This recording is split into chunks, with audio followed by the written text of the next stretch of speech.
Who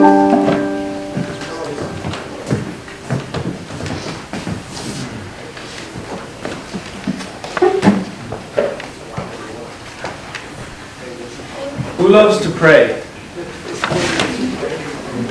Who loves to make love with the divine? Who loves to feel that current of eros rocket through them in prayer? So the only way I can tell my story is if I start with prayer. So I'm going to ask you to pray with me. I'm going to ask that you, with me, connect with whatever your understanding of divinity is, whatever your understanding of... Can you hear me?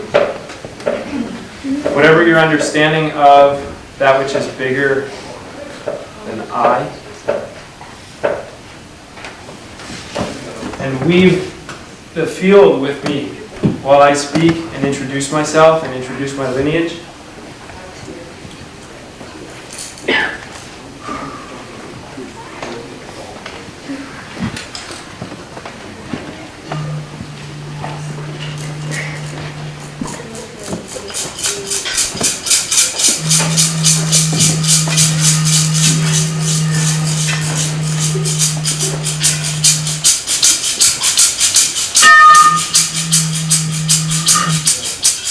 My name is Alexander Goodman, Abraham Ben Yosef. I am a mesa carrier of the Pachacuti Mesa tradition from Peru. My teachers are Oscar Miro Quesada Toledo. His teachers, Don Benito Corihuaman Vargas and Don Celso Rojas Palomino. Gracias, maestro.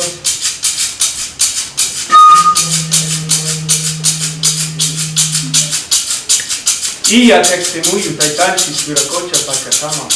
Yokakan unaisonko. Yokakan saiwa huyai. Yokakan hampi mamayo. Ahayo pachamama. Ahayo mamatia. Ahayo vira cocha. Ahayo inti.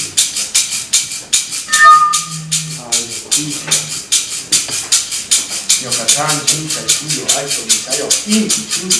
Yokakan unaisonko. Yokakan sayo huyai. Yokakan hampi kamayo. Hampuyi.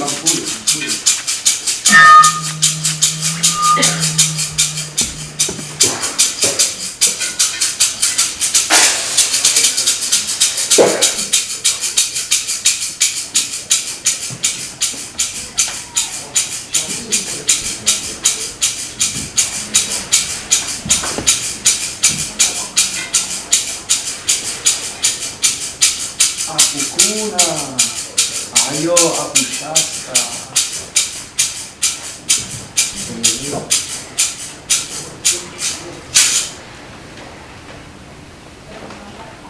Gracias, mis amigos. I thought I was facing here. Hey, friends. Thank you. So, last year I offered some music at Bless the Lake. Was anyone at that event? I know my brother Kerry was. And I got slammed. I got humbled very strongly for not introducing myself and not introducing my lineage. And on Facebook, there's this brother very accurately said, "Who the hell is this white kid throwing around heyas on stage?" So now I take it very seriously to presence my teachers, to let you all know where I come from, and to honor that lineage, because there is so much. What is the word when we take without it being given? Appropriation. There's so much appropriation going around, and I don't want to do that. And I don't think you want that being done either. So thank you to all of the wisdom keepers, and I gift this story to this community as an embodiment of that commitment and as a presencing of my intention, and as I learn how to walk in that right way. So honored to be here. Thank you, Brother Kermit. Of pain and grace.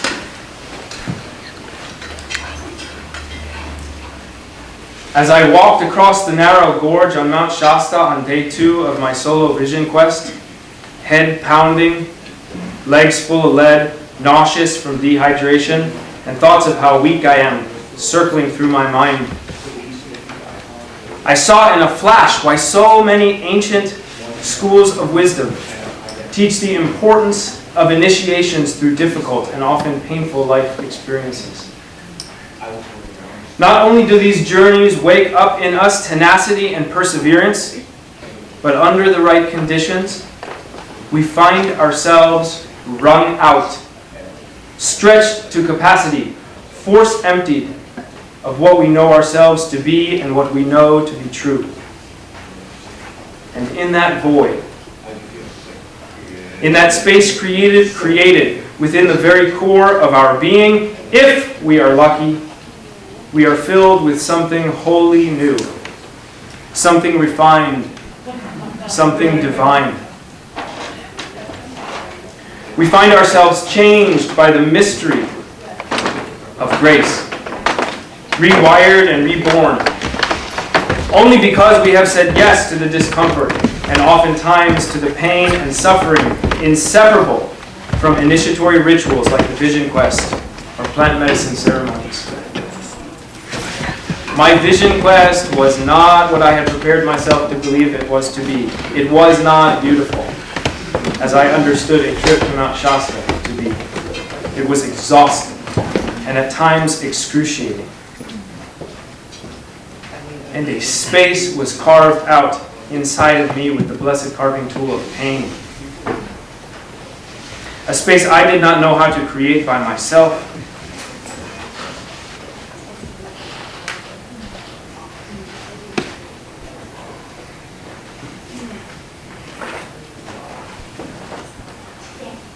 And today, on my return to the civilized world, I notice that I am changed. We will see over time what changes stay and how they transform, how they integrate, but for today, I am satisfied in the experience of these changes and bow to the wisdom holders who have passed on a lineage to me and to many others, many of us who understand and proliferate the pursuit of pain, not for the machismo or the ego trip of it, but for the courting of grace, the welcome of the blossoming of the human heart. Love you all so much.